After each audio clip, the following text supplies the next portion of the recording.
Tourism on Guam. One of the best, if not the best source of economy on the island today. However, it wasn't always. Before tourism, agriculture was the greatest source of sustainability. Before Spanish colonization, missionaries introduced foreign crops like tomatoes, tobacco, and pineapple, facilitating 2 periods of trade on the island. Natives of the island also depended on fishing and trade of resources, especially with the Spanish. After World War II, the military began to grow on the island, indirectly leading to the growth of tourism. More and more tourists, from military personnel, family, and friends to Japanese tourists, start showing up on this small island, and the government of Guam had to figure out a way to welcome these tourists. Introducing Guam Visitors Bureau, the rise of tourism.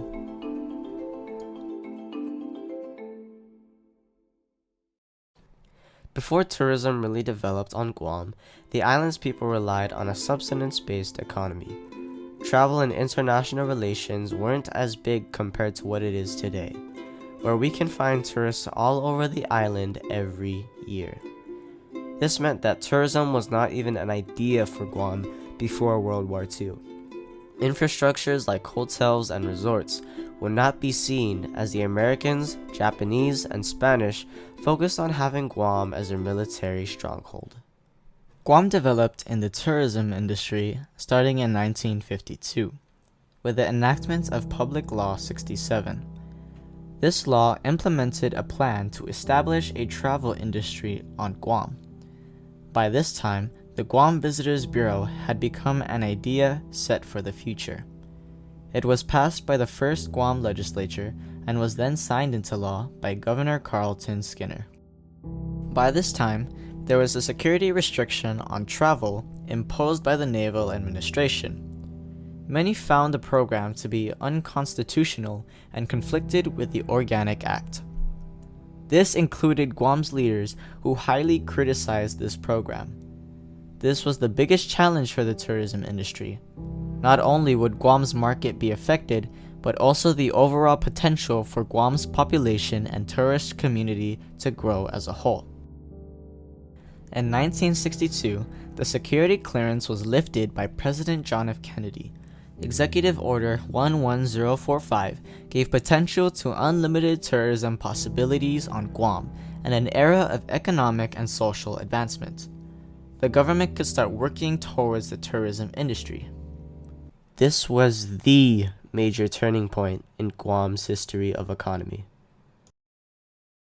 The visitor industry, or the Guam Visitors Bureau, has had a very profound impact on Guam's history and especially the economy. As you know, tourism has become our main and biggest industry, and it accounts for over 20,000 jobs for people.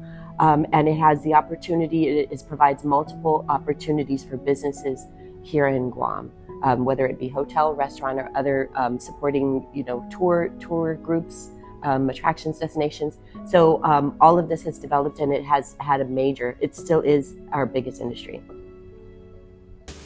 It was all so completely obvious. Guam had sun, sand, and coconut trees, a tropical island getaway within a 3-hour jet ride from Tokyo.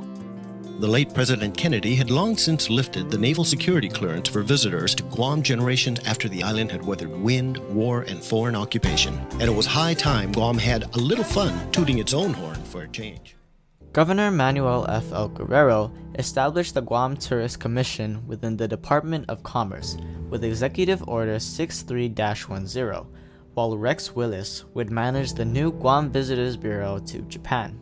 So the governor ordered up a visitors bureau and hired an Alabaman Chamorro to run the show. Commercial aviation really took off after that, with the addition of 2 more airlines. Thanks to Governor Guerrero, the Guam Tourist Commission received a budget of $15,000. They began aggressive travel trade promotions in Japan and Southeast Asia. They also worked diligently on developing Guam's tourism plan, lobbying air carriers to increase flight service to Guam from potential market areas. 4 years later, on May 1, 1967, their hard work, along with the partnership with Pan American World Airways, received 109 Japanese tourists. In that year alone, they received a total of 6,600 visitors. In July 1970, the Guam Tourist Commission was re-established as the Guam Visitors Bureau. The organization separated from the Department of Commerce and established the Bureau as a non-profit organization. In 1983, Public Law 17-32, otherwise known as the Guam Visitors Bureau Act, was enacted and reorganized the Bureau as a public, non-profit membership corporation. Thanks to the efforts of the Guam Tourist Commission, Guam was being noticed by other nations overseas. A newspaper article from America in December 26 of 1971 displays the kind of impact tourism had on Guam. Because of Americans arriving on Guam due to the island becoming Americans' naval base, Agana, that was once a ghost town, had sprung up to become a lively area once again. Travel agents at that time suggested that the island could go far in the market, with all of these companies setting the ground and with the thousands of tourists coming to visit the island. Though the tourism industry was not at its biggest peak yet, it was starting to garner interest. Part of it really is just the marketing message also that we put across in terms of value as a destination. In 1984, Public Law 17-65 was passed, establishing the Tourist Attraction Fund. This is the source for the Bureau's budget. In this account, funds are derived from hotel occupancy taxes collected from room nights sold. Another law passed in 1990 was Public Law 20-205, establishing a research department within the Bureau. Established by Senator John P. Uggan, the department is responsible for collecting, analyzing, and evaluating data on the visitor industry. They also serve as the industry source for dissemination of data, conducting exit surveys to get statistics of tourist trends and feedback. We did an exit survey of tourists, and that consisted of Korean tourists, Japanese tourists, American tourists that left Guam. And it was a survey asking them specific things, and we wanted to know what they loved about Guam and what challenges they faced. The amazing thing is that all tourists, they all had the same answers, similar answers. They love coming here because of the slow pace and the rest and relaxation. They love our ocean and our ocean life. So the ocean was top answer for everybody. And the other top answer that I think is amazing and that we should be very proud of is that they all love our people. All these efforts paid off for the nonprofit organization. In 1994, Guam welcomed a total of 1 million visitors on the island in 1 year. This had broken a record for tourists on the island and had become very clear to locals that tourism was a staple in Guam's economy. In fact, it was the top economic contributor to Guam's economy and provided 21,000 jobs for Guam's community, becoming 1/3 of the island's workforce.